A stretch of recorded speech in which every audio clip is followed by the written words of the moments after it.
Un millionnaire aperçoit un enfant lors d'une cérémonie. Le garçon lui ressemble et la mère est son ex, qu'il croyait morte. Alexandre Beaumont avait tout ce que l'argent pouvait acheter. Une entreprise valant des milliards d'euros, un Pantouse dominant Paris, un pouvoir absolu. Mais lorsqu'il vit ce garçon de 8 ans sur l'estrade lors de la remise des prix de l'école, son cœur s'arrêta. C'était son propre visage. Et la mère, elle était morte, il y a exactement 9 ans. « Nathan Moreau !» annonça le directeur de l'école, tandis que le garçon montait sur scène pour recevoir la médaille d'honneur. Alexandre laissa tomber son téléphone. Ce garçon avait ses yeux verts intenses, sa fossette au menton et même sa façon particulière de sourire. Mais ce qui glaça réellement Alexandre, ce fut le nom résonnant dans l'auditorium. Moreau. Le nom de famille qu'il n'avait jamais pu oublier. Sa sœur Camille lui tira la manche. « Alexandre, tout va bien ? Tu es livide. » Il ne répondit pas. Sa main tremblait en pointant la scène. Les gens autour commencèrent à chuchoter. Au même instant, une femme se leva pour applaudir le garçon. Alexandre reconnut ce profil instantanément. C'était impossible. Absolument impossible. Élise, son Élise. La femme qu'il avait vue mourir dans un terrible accident il y a 9 ans était là, vivante, applaudissant leur fils. Son fils. Le monde d'Alexandre s'effondra. Ses mains devinrent moites. Sa vision se brouilla. Cet enfant avait ses traits. Cette femme était son ex-fiancée, la personne qu'il portait comme un fantôme depuis une décennie. Rien de tout cela n'avait de sens. Alexandre se leva brusquement, renversant sa chaise. Le bruit résonna dans tout l'auditorium. Camille le retint. « Alexandre, que se passe-t-il » Il pointait Élise d'une main tremblante, incapable de parler. Les gens le regardaient avec curiosité. Comment était-ce possible? Comment la femme que les enquêteurs avaient confirmée morte il y a 9 ans était-elle là, respirant, vivante, avec un fils qui était sa copie exacte, portant son nom de famille? Alexandre Beaumont avait toujours été un homme qui avait bâti son propre empire. À 35 ans, il était le PDG de l'une des plus grandes entreprises de la French Tech, avec un patrimoine évalué à des milliards. Hommes et femmes tremblaient lorsque son nom était mentionné en réunion. Sa signature scellait des contrats millionnaires. Son pouvoir était absolu dans le monde des affaires, mais personne ne savait le prix qu'il avait payé. Alexandre vivait seul dans un penthouse luxueux du quartier le plus exclusif de Paris. Murs de verre, mobilier minimaliste, tout était trop parfait, trop vide. Ses yeux étaient d'un vert intense, ses cheveux châtains ondulés toujours impeccables. Extérieurement, c'était l'homme que toutes les femmes désiraient. Intérieurement, c'était un fantôme qui respirait. Ses employés le décrivaient comme froid, calculateur, impitoyable. Personne ne savait que cette froideur n'était qu'une armure. 9 ans plus tôt, tout avait basculé. Alexandre était follement amoureux d'Élise Moreau. Elle était sa fiancée, sa promesse d'un avenir différent. Cette nuit fatidique, ils se disputèrent dans la voiture. Élise demanda à sortir. Alexandre la laissa sur le trottoir, furieux. Quelques heures plus tard, la police appela. Il y avait eu un accident. Élise avait été fauchée. Elle n'avait pas survécu. Alexandre entendit ces mots et sentit son cœur s'arrêter. Son corps fut incinéré en 24 heures. Il ne vit jamais son visage sans vie. Il ne put jamais lui dire adieu. La culpabilité le consuma. Le sentiment de l'avoir laissé partir vers la mort se transforma en obsession. Alexandre travailla 18 heures par jour, chaque jour, pour ne pas penser. Il acheta des entreprises. Il étendit son empire. Il accumula des richesses. Mais rien ne combla ce vide. Aucune somme d'argent ne ramena Élise. Aucun contrat millionnaire n'effaça cette nuit de son cœur. Il ne se maria jamais. Il n'eut jamais d'autres relations sérieuses. Les femmes passaient, mais aucune ne parvenait à percer cette carapace de glace qu'Alexandre avait soigneusement construite. Son seul lien familial véritable était sa sœur Camille et son neveu Louis. Camille était son ancre, la seule personne qui voyait au-delà de l'homme d'affaires impitoyable.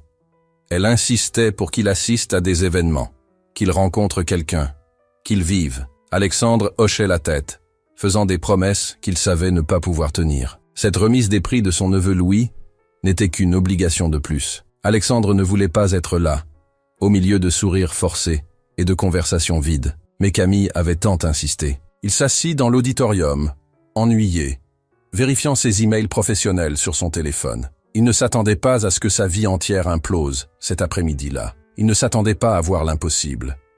Il ne s'attendait pas à ce qu'Élise soit vivante. Et maintenant, en voyant ce garçon qui était sa copie, Alexandre sentait que tout le temps, toute la culpabilité, toute la solitude étaient sur le point d'exploser en vérité qu'il n'était pas prêt à entendre. Voulez-vous découvrir si Alexandre a réussi à récupérer absolument tout ce qu'il avait perdu? Abonnez-vous maintenant et activez la cloche. Vous ferez partie d'une communauté exclusive qui croit aux secondes chances et aux miracles réels. Des histoires émouvantes et inspirantes arrivent chaque semaine ici. Ne restez pas à l'écart. Cette histoire va changer votre vie. Après avoir quitté la cérémonie, Alexandre ne parvint à se concentrer sur rien. Il rentra chez lui en silence, ses mains tremblant toujours sur le volant. Le visage de ce garçon, le nom d'Élise résonnant, tout tournait en boucle dans son esprit. Il arriva à son penthouse et s'enferma dans son bureau. Il commença à revivre chaque détail. Les yeux verts de Nathan, la fossette, les cheveux châtains. Tout était identique. Les dates commencèrent à prendre sens. Nathan avait 8 ans. Élise était morte il y a 9 ans. Si elle était enceinte lorsqu'elle avait disparu, tout s'emboîtait parfaitement. Absolument, parfaitement. Alexandre passa la nuit à faire des recherches. Il chercha Élise Moreau dans toutes les bases de données accessibles. Rien. Puis il chercha Claire Moreau. Il trouva une institutrice dans une petite ville de Normandie, à 150 km de Paris. La photo était petite, mais le visage était familier. Très familier. Son cœur s'accéléra. C'était elle. Ce devait être elle. Le désir d'Alexandre se mua en obsession. Il devait savoir la vérité. Il devait confronter Élise et exiger des réponses. Pourquoi l'avait-elle laissé souffrir pendant 9 ans? Pourquoi avait-elle simulé sa propre mort? Et le plus important, Nathan était-il son fils? Avait-il le droit de savoir qu'il avait un fils? Cette nuit-là, Alexandre ne dormit pas. Il continua à chercher la moindre information sur Claire Moreau. Il trouva les registres d'une école locale. Les carnets de vaccination d'un enfant nommé Nathan Moreau. Tout pointait dans la même direction. Il était sur le point d'exploser d'émotion et de colère. L'émotion venait de la possibilité d'avoir un fils, d'avoir une seconde chance avec Élise. La colère venait du fait qu'elle l'avait maintenu dans l'ignorance pendant près d'une décennie. La colère d'avoir perdu des années précieuses avec un enfant dont il ignorait l'existence. Le désir d'Alexandre était si palpable qu'il pouvait le toucher. Il voulait serrer Nathan dans ses bras, donner à ce garçon tout ce qu'il méritait. Il voulait présenter son fils au monde, mais il y avait aussi un désir plus profond. Alexandre voulait qu'Élise le regarde dans les yeux et lui explique tout. Il voulait savoir si elle l'avait vraiment aimé ou si tout n'avait été qu'un mensonge. L'obsession grandit les jours suivants. Alexandre engagea un détective privé pour localiser Claire. Il fournit la photo, il fournit le nom, il fournit la ville. Il était prêt à dépenser n'importe quelle somme. Le détective promit des résultats en 1 semaine. Alexandre ne pouvait pas attendre 1 semaine. L'homme qui avait bâti son empire sur la patience et la stratégie était devenu complètement irrationnel. Le désir d'Alexandre était plus qu'une simple curiosité. C'était la possibilité de combler le vide qu'il portait depuis 9 ans. Depuis la mort d'Élise, il se sentait incomplet, comme si une partie essentielle de lui avait été arrachée. Mais maintenant, découvrant qu'elle était vivante, qu'ils avaient un fils, Alexandre sentait qu'il pourrait peut-être récupérer cette partie perdue. Peut-être pourrait-il être plus qu'un PDG milliardaire et froid. Peut-être pourrait-il être un père. Peut-être pourrait-il être à nouveau un homme. Chaque nuit, Alexandre regardait cette petite photo de Claire Moreau. Il imaginait Nathan grandissant sans père. Il imaginait Élise affrontant tout, seule. Il imaginait tous les anniversaires, tous les moments importants qu'il n'avait pas partagés. La frustration le brûlait. Mais il y avait quelque chose de plus fort, l'espoir. Pour la première fois en 9 ans, Alexandre ressentait un véritable espoir que sa vie puisse changer. Alexandre contacta 3 détectives privés différents. Chacun revint avec des informations contradictoires. Le premier livra un rapport disant qu'une certaine Élise Moreau était bien morte il y a 9 ans dans un accident de la route. Il y avait un acte de décès, des dossiers hospitaliers. Tout était officiel. Alexandre paniqua. S'était-il trompé? Cette femme n'était-elle qu'un sosie? Mais non. Il en était sûr. Ses yeux ne mentaient pas. Le deuxième détective revint avec des informations différentes. Il dit qu'il y avait bien une femme nommée Claire Moreau qui n'avait jamais eu de lien avec Alexandre. Elle avait déménagé dans cette ville il y a 8 ans avec un fils, mais aucune connexion documentée. Le détective suggéra qu'Alexandre créait des connexions qui n'existaient pas. Cela fit mal. La troisième enquêtrice livra un rapport encore plus déroutant. Elle dit que Nathan Moreau avait un autre acte de naissance avec un père différent. Un homme nommé Antoine Petit, décédé il y a 5 ans. Aucune mention d'Alexandre. Alexandre but seul cette nuit-là, regardant de vieilles vidéos sur son téléphone. Des vidéos de lui et Élise. Elle riant sur une péniche sur la Seine. Elle dansant. Elle murmurant qu'elle l'aimait. Cet amour avait été réel. Il était certain qu'Élise avait existé. Mais maintenant, avec ces informations contradictoires, le doute s'insinuait. Perdait-il la raison? Est-ce que la solitude de 9 ans avait finalement brisé quelque chose en lui? Les obstacles externes s'accumulaient. Alexandre tenta d'approcher Claire au supermarché où elle travaillait, mais elle n'y était pas. Il tenta d'aller à l'école où elle enseignait. Mais la secrétaire dit qu'il n'y avait ni Claire ni Élise enregistrées comme enseignantes. Partout où il allait, des portes closes. Son nom commença à apparaître dans les colonnes de ragots. Un PDG milliardaire obsédé par une inconnue? Alexandre Beaumont harcèle-t-il une institutrice? La réputation qu'il avait mis des années à construire commençait à se fissurer. Sa sœur Camille le confronta dans son bureau. « Alexandre, j'ai vu cette femme aussi, mais tu te comportes comme un obsédé. Tu as besoin d'aide professionnelle. Peut-être que tu n'as jamais surmonté la mort d'Élise. Peut-être que ton cerveau crée des réalités qui n'existent pas. » Ces mots brûlèrent plus que tout. Si même Camille doutait de lui, qui le croirait? Ses associés commencèrent à s'inquiéter. « Alexandre, cela nuit à l'entreprise. Les gens parlent. Tu dois t'éloigner de ça. » Son avocat fut encore plus direct. « Si cette femme dépose une plainte pour harcèlement, vous pourriez avoir de sérieux problèmes juridiques. Je vous recommande de cesser immédiatement de la chercher. » Les obstacles internes étaient pires. Alexandre remettait en question sa propre santé mentale. « Est-ce que je deviens fou ?» se demandait-il. Était-ce juste une ressemblance? Mais il se souvenait des détails. Le visage, les yeux, le nom de famille. Trop réel. La culpabilité le rongeait. Je mérite cette torture. J'ai laissé Élise partir cette nuit-là. Peut-être que l'univers me punit en me montrant ce que j'ai perdu. La colère pulsait aussi. Comment a-t-elle pu me faire souffrir ainsi? Avoir un fils de moi et me le cacher pendant 9 ans? Alexandre perdait du poids. Ses employés chuchotaient.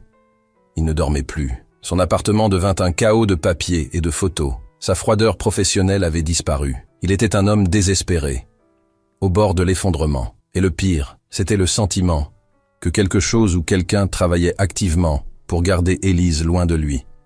Un mur invisible qu'il ne pouvait pas franchir. 3 jours après la cérémonie, Alexandre localisa enfin Élise sur le parking d'un supermarché. Son cœur s'emballa quand il la vit sortir, tenant la main de Nathan. Il prit une profonde inspiration et sortit de sa voiture. « Élise, Élise, c'est moi.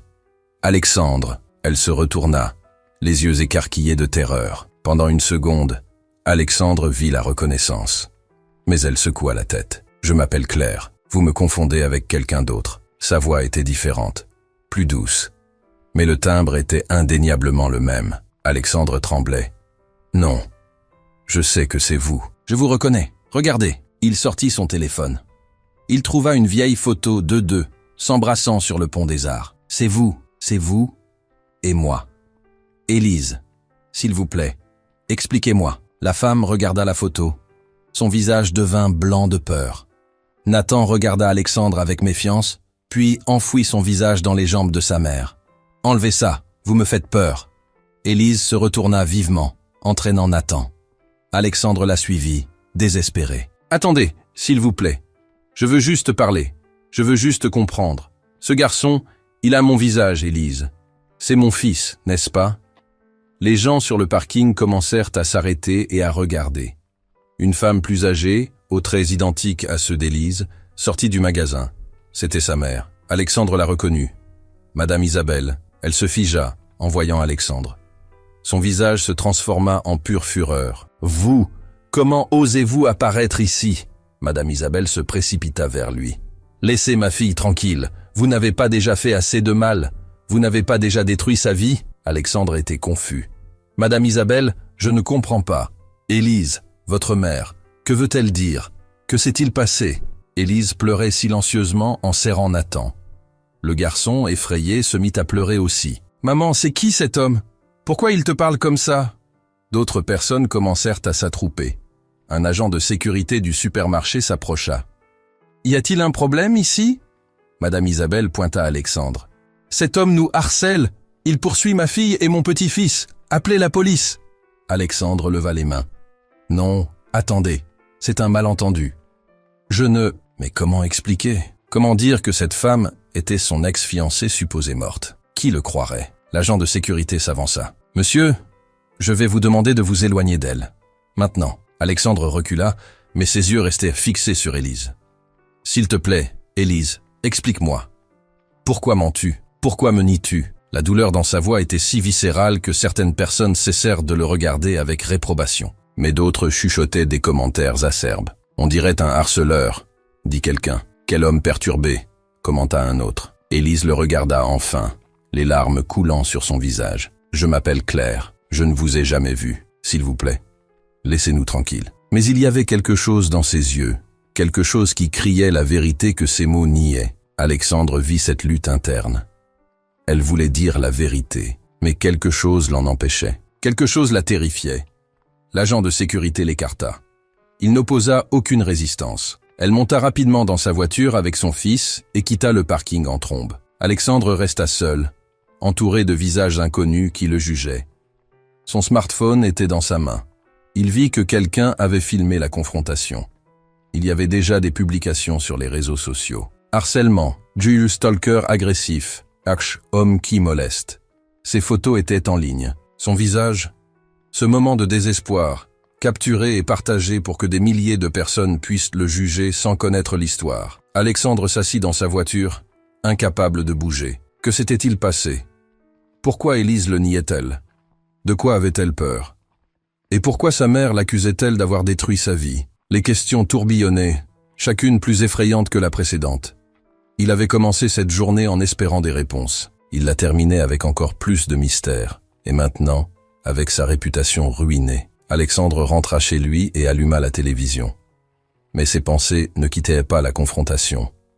Il regarda son téléphone et vit les vidéos. Il y en avait 3. La première le montrait poussé par l'agent de sécurité. La deuxième était un gros plan de son visage désespéré. La troisième était le commentaire de Madame Isabelle. « Laissez ma fille tranquille. Vous n'avez pas fait assez de mal ?» Les commentaires en dessous étaient dévastateurs. Quel homme dégoûtant. J'espère qu'ils vont l'arrêter, ce type.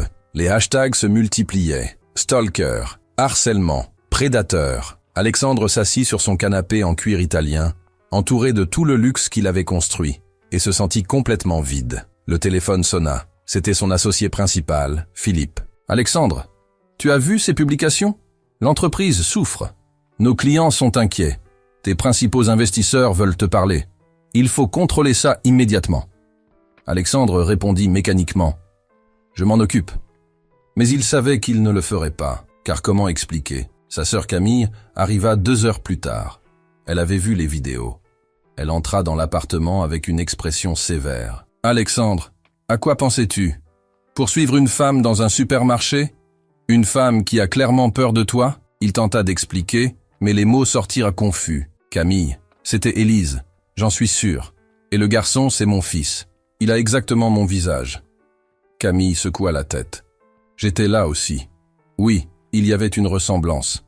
Mais tu es tellement obsédé par Élise que tu as transformé une coïncidence en folie. Tu dois voir un psychologue. Tu as besoin d'aide. » Ces mots firent plus mal que tout. Si Camille, qui le connaissait depuis l'enfance, doutait de lui, alors peut-être qu'il devenait vraiment fou. Alexandre passa la nuit à regarder de vieilles vidéos d'Élise.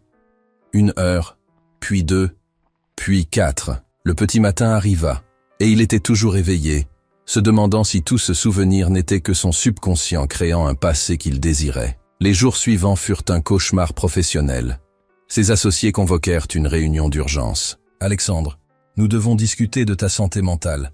L'entreprise ne peut pas être associée à ce genre de comportement. Je propose que tu prennes un congé, quelques mois pour te remettre. » L'humiliation lui brûla la poitrine. Il était le fondateur. Et maintenant, on l'écartait comme un employé instable. Il signa les papiers en silence. Son avocat l'appela aussi. « Alexandre, j'ai reçu un appel. Cette femme et sa mère envisagent de te poursuivre pour harcèlement. Je te recommande fortement de ne plus essayer de les contacter. Toute tentative sera interprétée comme une violation d'une éventuelle ordonnance restrictive. » Alexandre demanda à l'avocat de préparer les papiers. Il était prêt à dépenser des millions. Mais comment gagner un procès quand personne ne vous croit? Les employés de son entreprise se mirent à chuchoter lorsqu'il vint chercher ses affaires. Il vit les expressions de pitié déguisées. Certains détournèrent le regard. D'autres chuchotaient. Effondrement mental. Toujours su qu'il y avait quelque chose d'étrange. Homme riche et perdu. La réputation qu'il avait mis des années à construire s'effondra en une semaine. Alexandre s'assit dans son appartement vide. Il revit mentalement chaque moment des 9 dernières années. Élise était-elle vraiment morte? Avait-il imaginé la voir? La solitude avait-elle finalement brisé quelque chose en lui? Cette nuit-là, il but plus que de raison. Il se réveilla sur le sol de la salle de bain, incapable de se souvenir comment il était arrivé là. La réflexion interne d'Alexandre fut destructrice. « Je le mérite », pensait-il. « Je mérite chaque humiliation. J'ai laissé Élise partir cette nuit-là. Peut-être que l'univers me punit en me montrant exactement ce que j'ai perdu. » Mais quelque chose ne quittait pas son esprit. Ce regard dans les yeux d'Élise, quand il lui a montré la photo. Pendant une milliseconde, elle l'avait reconnu. Il en était sûr. Alexandre toucha le fond lorsqu'une nouvelle arriva par une amie de Camille. « Tu as entendu? Cette femme, Claire, elle pense à déménager. Elle veut quitter la ville. Il paraît que ton comportement l'a tellement effrayée qu'elle a décidé de fuir. » Alexandre comprit qu'il avait perdu. Il avait perdu Élise à nouveau. Mais cette fois, ce n'était pas un accident. Il l'avait lui-même chassée. Si vous avez déjà sacrifié quelque chose d'important pour ceux que vous aimez, laissez un dans les commentaires. Si cette histoire vous fait reconnaître quelqu'un dans votre vie, commentez le nom de cette personne chère. Si vous croyez qu'il vaut la peine de se battre pour la famille, partagez cette vidéo maintenant. 3 semaines de silence absolu. Alexandre avait abandonné. Il était dans son appartement, buvant du vin rouge, quand son téléphone sonna. C'était le détective privé. « Monsieur Beaumont, j'ai trouvé quelque chose. Quelque chose de très étrange. » Sa voix était différente, intriguée. 1 heure plus tard, le détective était dans son salon avec un dossier épais. L'acte de décès d'Élise Moreau présente de graves irrégularités. Il étala les documents. Le corps a été incinéré en moins de 24 heures. Pas d'autopsie complète, pas d'enquête appropriée. Les dossiers de l'hôpital disparaissent après 24 heures. C'est comme si quelqu'un avait délibérément effacé les traces. Le cœur d'Alexandre s'emballa. « Que dites-vous » Le détective continua. « J'ai aussi trouvé des registres intéressants sur une Claire Moreau. Elle est apparue sur les registres civils il y a exactement 8 ans et demi, 6 mois après la mort d'Élise. Son fils, Nathan, est né exactement 9 mois après l'accident. » Alexandre tremblait. Les dates, les maudites dates, s'emboîtaient. « Vous pensez qu'elle est vivante ?» Le détective ajusta ses lunettes. « Je n'en suis pas sûr, mais cela ressemble à une mise en scène professionnelle. Quelqu'un avec des ressources considérables a fait disparaître Élise Moreau. » Alexandre se leva. « Je dois parler aux gens qui étaient à l'hôpital. » Le détective fournit un nom. Madame Dubois, une infirmière à la retraite qui avait travaillé à l'hôpital cette nuit fatidique. La trouver fut facile. Une retraitée dans une petite maison de banlieue. Alexandre frappa à sa porte. Madame Dubois ouvrit et le reconnut immédiatement. « Je savais que vous viendriez un jour, » dit-elle. Alexandre était confus. Elle le fit entrer. « Je me souviens de ce jour. Cette jeune femme, Élise, est arrivée blessée, mais pas autant que le rapport officiel le disait. Quelqu'un s'était assuré que tous les dossiers la montrent dans un état critique. « Que voulez-vous dire » demanda Alexandre. Madame Dubois respira. Il y avait un homme dangereux qui la harcelait. Il l'avait menacée de mort, et quand il a découvert qu'elle était enceinte, les menaces ont empiré. Élise est arrivée à l'hôpital en demandant de l'aide, en demandant à disparaître. Une amie médecin, la docteure Martin, connaissait la situation. Elles ont tout planifié. L'incinération rapide, les faux dossiers, tout pour faire croire qu'Élise était morte. Alexandre sentit le sol disparaître. Elle était enceinte quand elle est arrivée. Madame Dubois hocha la tête. Elle l'était. Elle portait cet enfant et cette peur. Elle m'a fait promettre de ne rien dire. Elle a dit que c'était le seul moyen de protéger le bébé et de vous protéger, vous aussi. Me protéger? Moi? Alexandre était sous le choc. Madame Dubois prit sa main. Élise a mentionné votre nom. Elle a dit que cet homme vous menaçait aussi. Si elle disparaissait, s'il la croyait morte, il n'aurait aucune raison de la chercher. Et vous seriez en sécurité. Les mots brûlèrent Alexandre. Élise avait fait tout cela, non pas pour le fuir, mais pour le protéger. Cet homme, a-t-il été arrêté? Demanda Alexandre. Oui. Quelques années plus tard, il a été arrêté pour crime contre d'autres femmes. Il est en prison maintenant. Alexandre commençait à comprendre. Toutes ces années de culpabilité étaient basées sur un malentendu. Élise ne l'avait pas abandonné. Elle l'avait sauvé. Il remercia Madame Dubois, les larmes aux yeux. Il avait trouvé la vérité. Il devait maintenant trouver Élise. Il fit des recherches toute la nuit. Il découvrit que Laurent Gauthier, l'ex-patron obsédé d'Élise, avait été arrêté il y a 2 ans. Il purgeait une peine pour tentative d'homicide et harcèlement. Élise et Nathan étaient en sécurité. Enfin, Alexandre prépara une lettre. Il expliqua qu'il avait découvert la vérité, qu'il comprenait, qu'il lui pardonnait, qu'il voulait rencontrer son fils, qu'il voulait une seconde chance. Alexandre découvrit où Élise travaillait. L'école maternelle Les Mimosas, à 50 km de Paris. Il y conduisit lentement. Il n'avait pas de plan. Il devait juste la revoir. Il arriva en fin d'après-midi, à la sortie des classes, et elle était là.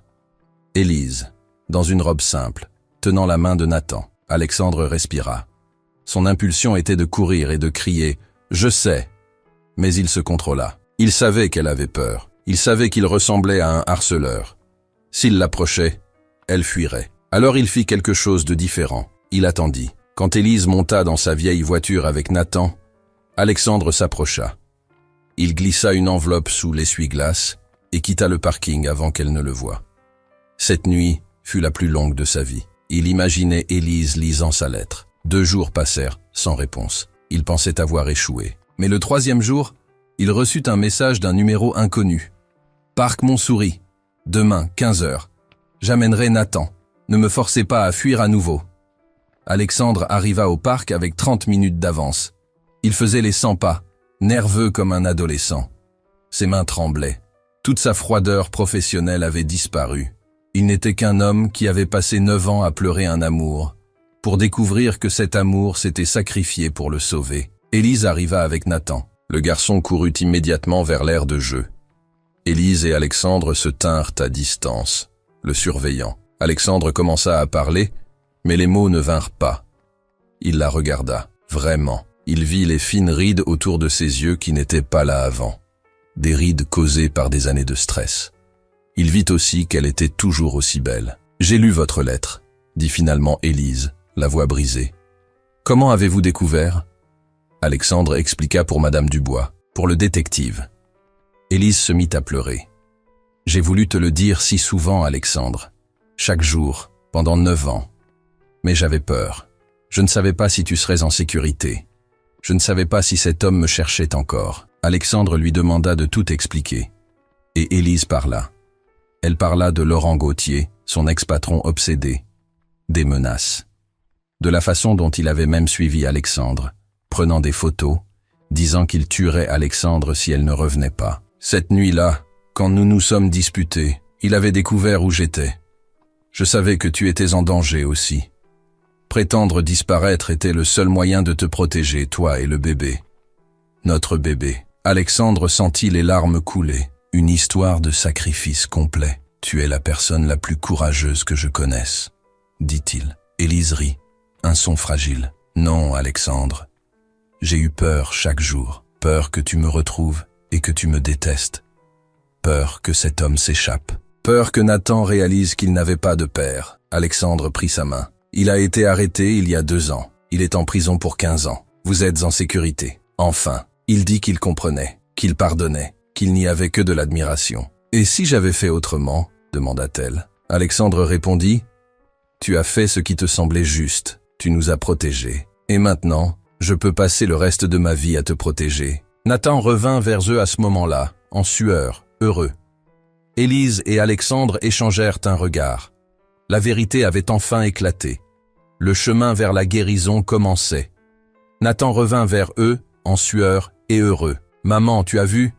J'ai grimpé tout en haut. » Élise lui sourit, mais ses yeux restaient fixés sur Alexandre. Nathan regarda Alexandre avec cette curiosité pure d'enfant. « Maman, c'est qui cet homme? Tu le connais ?» Élise prit une profonde inspiration. C'était le moment. « Nathan, mon chéri, viens t'asseoir. » Elle désigna le banc. Nathan s'assit entre eux, complètement innocent. Élise prit sa petite main. « Nathan, tu sais que je t'aime plus que tout, n'est-ce pas ?» Nathan hocha la tête, confus. « Maman, ça va ?» Élise ferma les yeux une seconde. « J'ai quelque chose d'important à te dire. À propos de... ton père. » Nathan se figea. « Mon père. Mais tu as dit que mon père, c'était tonton Antoine qui est mort. » Alexandre sentit son cœur se briser. Antoine Petit. Un nom sur un certificat de naissance pour protéger la véritable identité de Nathan. Élise respira. « Antoine était un homme très bon qui nous a aidés. Mais ce n'est pas ton vrai père, Nathan. Ton vrai père, » elle désigna Alexandre. « C'est cet homme. Il s'appelle Alexandre et il a toujours voulu te connaître. » Le silence qui suivit parut durer une éternité. Nathan regarda Élise, puis Alexandre, puis Élise, à nouveau. Ses yeux verts, identiques à ceux d'Alexandre, clignèrent. « C'est mon père? Mon vrai père ?» Sa voix était petite, vulnérable. Alexandre sentit les larmes lui brûler les yeux. « Oui, Nathan, je suis ton père. » La voix d'Alexandre sortit rauque. « Je suis ton père, et je suis tellement désolé pour toutes les années que j'ai perdues avec toi. » Nathan examina le visage d'Alexandre, puis il pointa ses yeux. « Tu as les yeux verts. Comme moi. » Alexandre hocha la tête, incapable de parler. « Et tu as aussi ce creux au menton. Maman a raison, tu me ressembles. » Pour la première fois depuis des semaines, Alexandre rit. Un rire qui venait de ses profondeurs. « C'est vrai.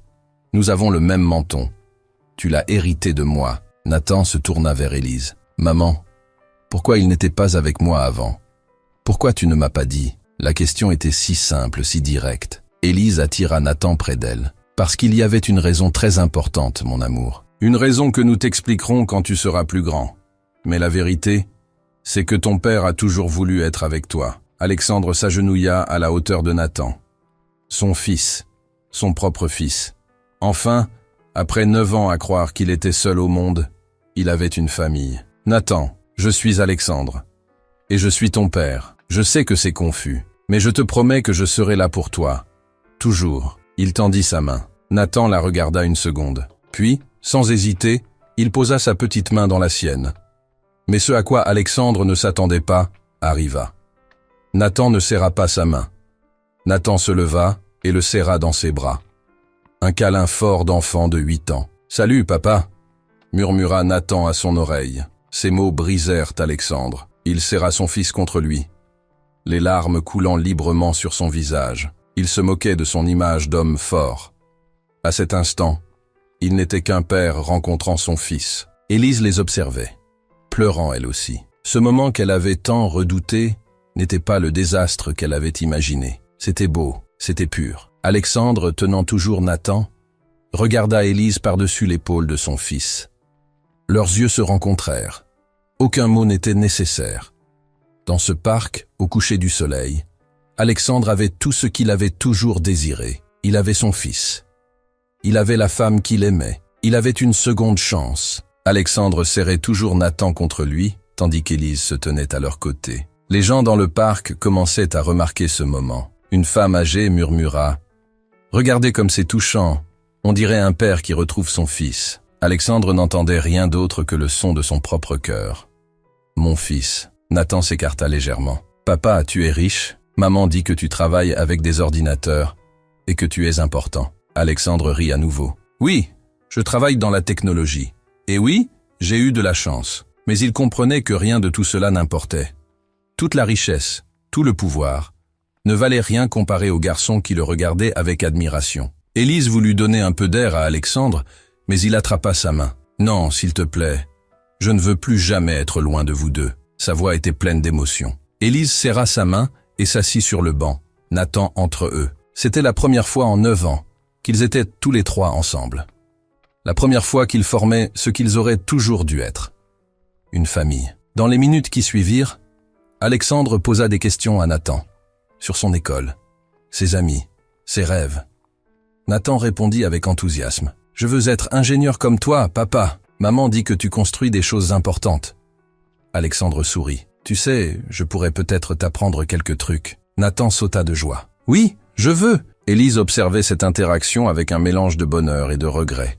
Cette scène aurait dû se produire il y a des années. Mais Alexandre, remarquant son expression, prit son autre main. « Non, ne fais pas ça. Tu as fait de ton mieux avec ce que tu avais. Tu as été courageuse. Tu nous as protégés. Et maintenant, nous sommes là, ensemble. » Élise pleura à nouveau, mais c'était des larmes de soulagement, d'espoir. « Je t'ai tellement aimé, Alexandre. Toutes ces années. » Il la serra contre lui. « Moi aussi, je n'ai jamais cessé. Même en te croyant morte, une partie de moi a continué de t'aimer. » Le soleil continuait de descendre, peignant le ciel de Paris de tons orangés et roses. Pour Alexandre, Élise et Nathan, c'était comme si le monde s'était arrêté. Alexandre révéla à Nathan que Laurent Gauthier, cet homme qui avait causé tant de peur, était en prison. « Il ne peut plus lui faire de mal, Nathan. Toi, ta mère et moi, nous sommes en sécurité. » Nathan processa l'information. « C'était un méchant homme ?» demanda-t-il. Alexandre regarda Élise.